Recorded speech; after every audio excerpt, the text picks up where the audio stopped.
Dining table पर हाशिम मुबीन की पूरी फैमिली मौजूद थी। खाना खाते हुए वो सब आपस में खुशगपियों में भी मसरूफ़ थी। मौज़ूए गुफ्तगू इस वक्त इमामत इस वीकेंड पर भी इस्लामाबाद मौजूद थी। बाबा अपनी बात नोट की कि इमामा दिन ब दिन संजीदा से संजीदा होती जा रही है। वसीम ने कदरे छेड़ने वाले अंदाज में इमामा की तरफ देखते हुए कहा, हाँ ये तो मैं भी पिछले कई माह से नोट कर रहा हूँ। हाशिम मुबीन ने वसीम की बात पर बेटे के चेहरे को गौर से देखते हुए कहा। इमामा ने चावला का चमचा मुंह में रखते वसीम को घूरा। क्यों इमामा, कोई मसला है? बाबा ये बड़ी फजूल बातें करता है और आप भी ख्वामखा इसकी बातों में आ रहे हैं। मैं अपनी स्टडीज़ की वजह से मसरूफ़ और संजीदा हूँ। अब हर कोई वसीम की तरह निकम्मा तो नहीं होता। इसने अपने साथ बैठे वसीम के कंधे पर कुछ नाराज़ी से हल्का सा हाथ मारते हुए कहा। बाबा आप ज़रा अंदाज़ा करें, मेडिकल के शुरू के सालों में इसका ये हाल है तो जब ये डॉक्टर बन जाएगी तब इसका क्या हाल होगा? वसीम ने इमामा की तंबिया की परवाह न करते हुए इसका मजाक उड़ाया। सालों गुजर जाया करेंगे, मिस इमामा हाशिम को मुस्कुराए हुए। डाइनिंग टेबल पर मौजूद लोगों के चेहरों पर मुस्कुराहट दौड़ गई। इन दोनों के दरमियान नोक-झोंक हमेशा ही रहती थी। बहुत कम मौका होते थे जब वो दोनों इकट्ठे हों और इनके दरमियान आपस में झगड़ा न हो। मुस्तकिल बुनियादों पर होते रहने वाले झगड़ों के बावजूद इमामा की सबसे ज़्यादा दोस्ती भी वसीम के साथ ही थी। इसकी वजह शायद इनके ऊपर तले की पैदाइश भी थी।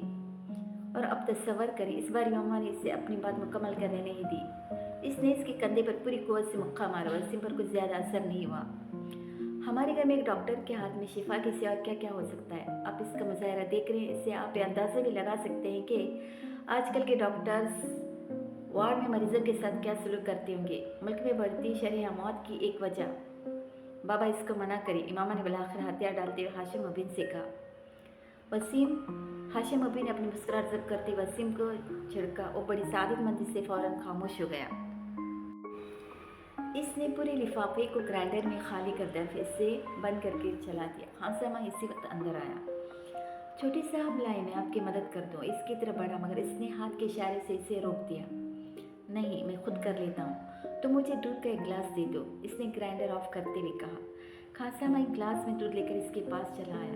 दूध के आधे गिलास में इसने ग्राइंडर में मौजूद तमाम पाउडर डाल दिया और एक चमचे से अच्छी तरह हिलाने लगा। फिर एक ही सांस में वो दूध पी गया। खाने में आज क्या पकाया है तुमने? इसने खानसामा से पूछा। खानसामा ने कुछ डिशेस गिनवानी शुरू कर दी। इसके चेहरे पर कुछ नागवारी उभरी। मैं खाना नहीं खाऊंगा, सोने जा रहा हूँ, मुझे डिस्टर्ब मत करना, इसने सख्ती से कहा। किचन से निकल गया।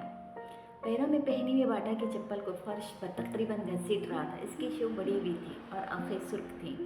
शर्ट के चंदे के सिवा सारे बटन खुले हुए थे।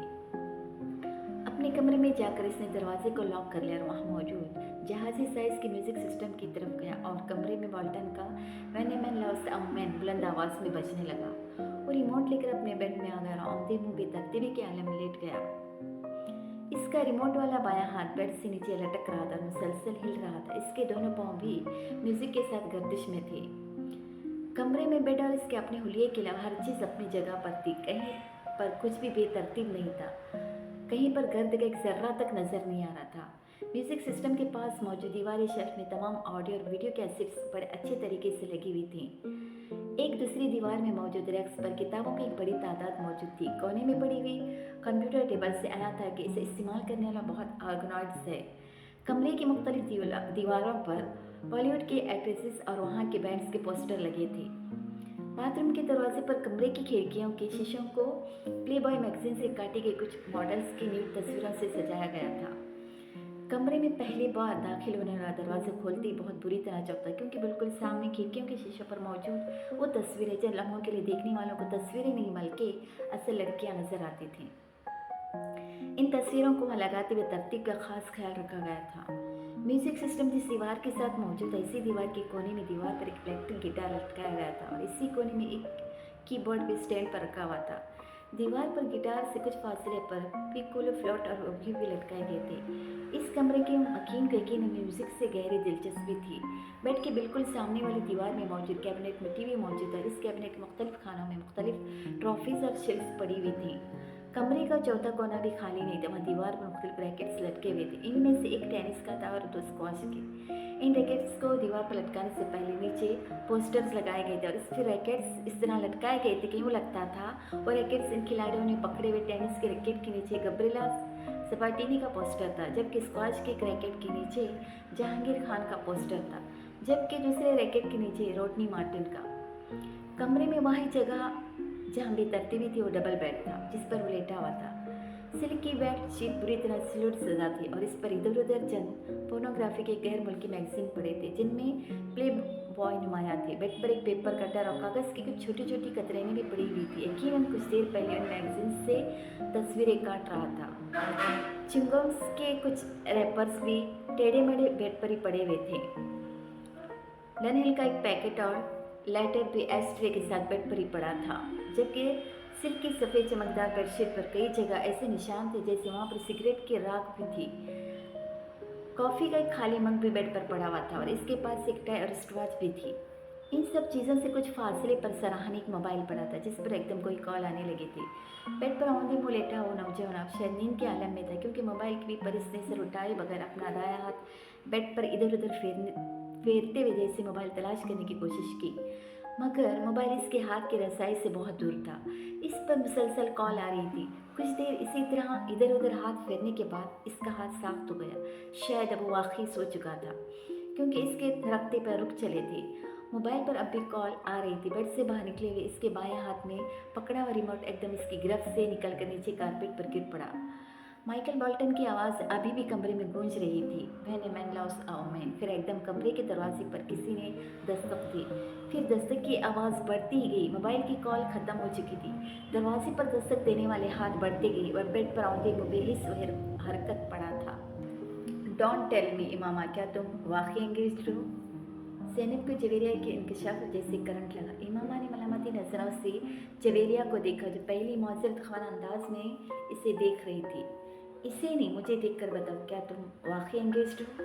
ज़ैनब ने इस बार इसे कुछ झड़कते हुए कहा, हाँ, मगर इस कदर गैर मामूली और हैरत अंगेज वाक़या तो नहीं कि तुम इस पर इस तरह रिएक्ट करो। इमामा ने बड़ी रसानियत से कहा।